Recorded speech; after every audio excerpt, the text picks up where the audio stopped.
किसी दुख से छुट्टी के लिए मोक्ष के। अभी बिजली आई या फिर गई या फिर आई, यही हालत हम लोगों की।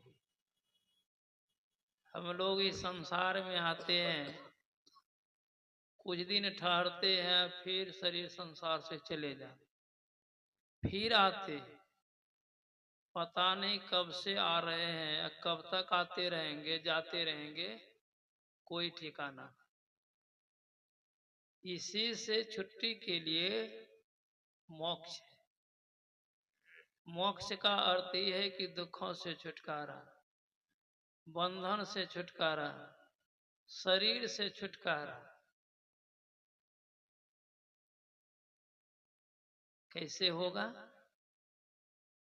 इसके लिए सुन रहे थे कि ज्ञान और योग दोनों का अभ्यास दृढ़तापूर्वक मुमुक्षु को करनी पड़ेगी। उपनिषद कार्य को मंत्र में लिखते हैं, मोक्ष द्वारे द्वारपाला चत्वारा प्रकृतता सम विचार संतोष चतुर्थ साधु संगमः।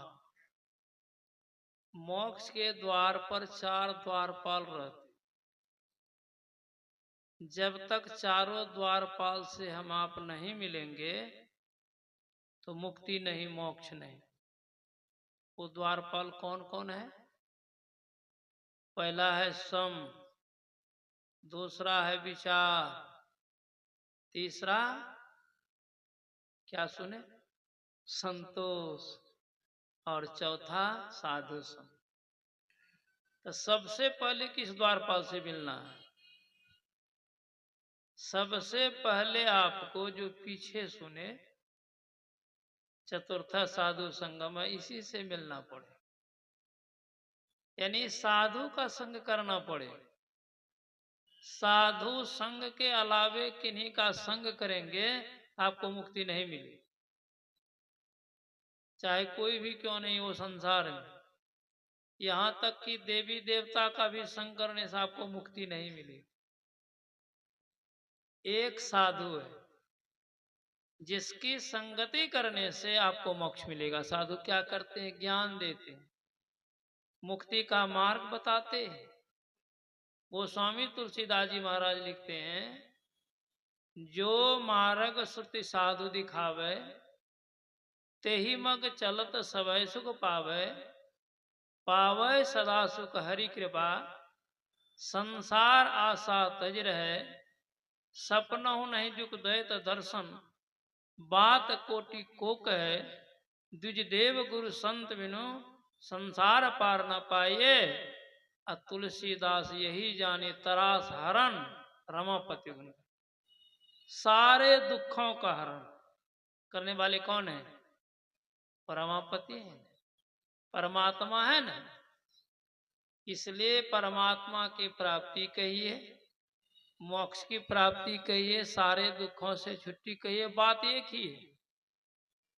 केवल अलग अलग ढंग से कहे हैं, लेकिन बात 2 4 10 नहीं, एक ही। ये ज्ञान साधु लोग बतलाते। और संतोष चाहिए। संतोष तो हम लोगों को है ही कि नहीं है? थोड़ा संत वाणी पढ़ के देखिए तो सुन करके संतोष है कि नहीं है। सुंदरदास जी महाराज लिखते हैं, जौ 10 20 50 भये सत होई हजार, तो लाख मांगेगी। कोटि अरब खरब असंग धरापति होने की चाह जगेगी। पृथ्वी पाताल राज कराओ, तृष्णा अधिकाधिक आग लगेगी। सुंदर एक संतोष बिना सठ, तेरी तो भूख कभी न मिटेगी। इसी फेर में हम लोग हैं। कहां से मोक्ष मिलेगा? लब्बड़ के तरह हम लोगों का विचार है, बढ़ते जाता बढ़ते जाता, बढ़ते जाइए, कभी पुष्टि होने वाली है? कभी नहीं। किसी की पूर्ति संसार में नहीं हुई है। एक भी उदाहरण बता दीजिए, इस सब को प्राप्त करके लोग संतुष्ट हो गए। एक बार की बात है, किसी राज्य में अकाल पड़ गया तो वहां के जो लोग थे सोचा बगल के राज्य में चले जाते,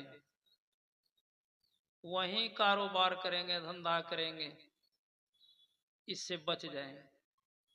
गया पड़ोसी राज्य में, राजा के पास, कहते महाराज मैं आपके पड़ोसी राज्य से आया हुआ हूँ और मैं रहना चाहता हूँ, धंधा करना चाहता हूँ, व्यापार करना चाहता हूँ, इसलिए हमको कुछ जमीन चाहिए।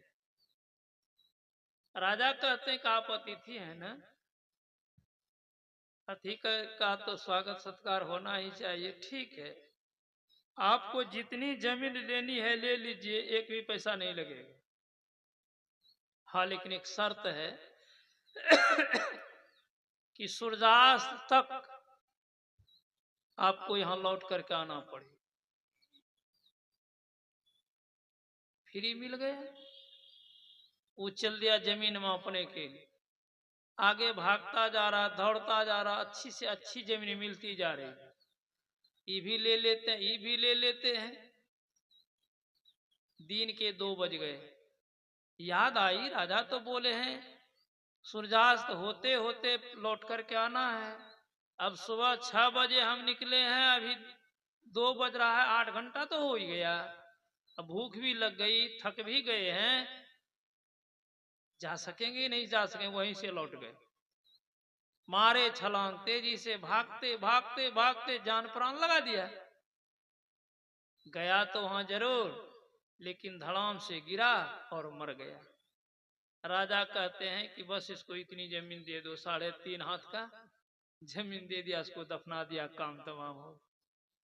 यही हालत हम लोगों की है, यही करते करते मर जाते हैं। अरब खरब लो संपदा, उदय अस्त लो राज, तुलसी तो भी मरण है, आवे कौने का।